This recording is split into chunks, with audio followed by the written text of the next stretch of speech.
قیامت کے روز اللہ تعالیٰ 4 بندے ایسے ہوں گے جس سے عذر اور بہانہ ہی نہیں سنے گا، پکڑ کے دوزخ میں ڈال دے گا۔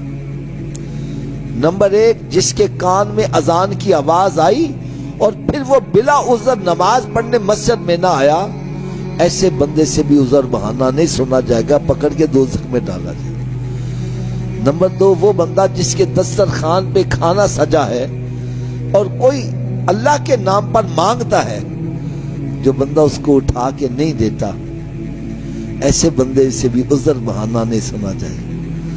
اور تیسرے نمبر پر وہ بندہ جس پر حج فرض ہو گیا، کیا ہو گیا؟